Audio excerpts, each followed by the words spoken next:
I'm curious about Leslie Wexner because for 40 years nobody talked about the man who gave Jeffrey Epstein everything, and now the Congress finally showed up. They spent 5 hours asking if they were friends, which is fine, I guess, but I have different questions. Wexner built Victoria's Secret, Bath and Body Works, Abercrombie and Fitch, became the richest man in Ohio. His name is on the Children's Hospital at Ohio State, and in 1985 his attorney Arthur Shapiro was murdered the day before he was scheduled to testify before a grand jury about where the money was going. 2 bullets at close range, professional hit. That case has never been solved. In that same year Jeffrey Epstein shows up, which I'm sure is a coincidence. Wexner's mentor was Max Fisher, Detroit oil magnate, alleged ties to the Purple Gang during Prohibition, same gang that smuggled Bronfman and liquor from Canada as part of Meyer Lansky's crime network. Lansky being the man who built the most powerful organized crime operation in American history. 6 years after the murder, the Columbus Police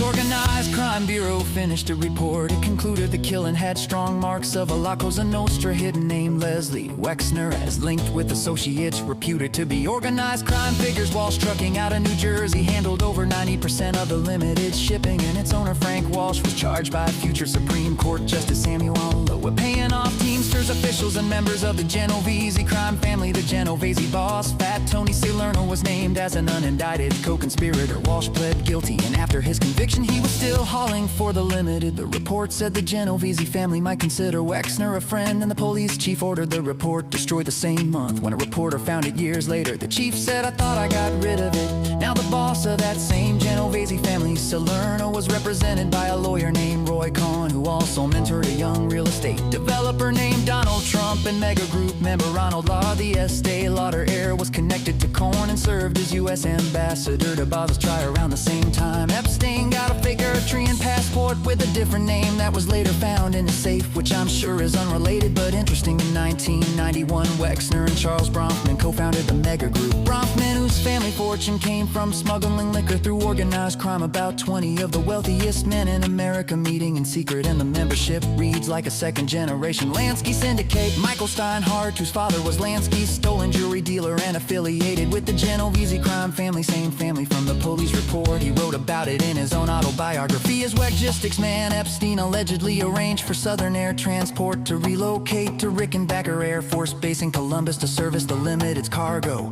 Southern Air Transport, formerly known as Air America, was a CIA front airline linked to drug running during Iran-Contra. It filed for bankruptcy on October 1st, 1998. The same day, the CIA Inspector General released a report connecting it to drug smuggling. Wexner's Manhattan townhouse was the largest private residence in the city. Visitors described a bathroom hidden beneath the stairway, lined with lead, fitted with closed-circuit television screens, and then he gave the whole thing to Epstein. Then the Epstein files dropped, and there's a letter where Epstein wrote about doing, quote, gang stuff with Wexner for more than 15 years, told him to stay silent if his wife questioned him, and wrote he would never put Les Wexner in harm's way. Wexner says he never got the letter. He told Congress he never even had a cup of coffee with Jeffrey. Virginia Giuffre accused him under oath of trafficking her multiple times. He said she must be confused, it never happened. The FBI listed him as a possible co-conspirator in the Epstein files and never contacted him. Thomas Massie caught them redacting his name, and his lawyer leaned in during sworn testimony and whispered, "I'll kill you if you answer another question with more than 5 words." And Wexner laughed. "I'm just curious how a man can be named in an organized crime report a chief tried to destroy. Connected the Genovese family through Roy Cohn to the man who became president. Have Epstein write about gang stuff for 15 years. Get accused under oath by a trafficking victim. Get listed as an FBI co-conspirator. And nobody ever knocked on his door."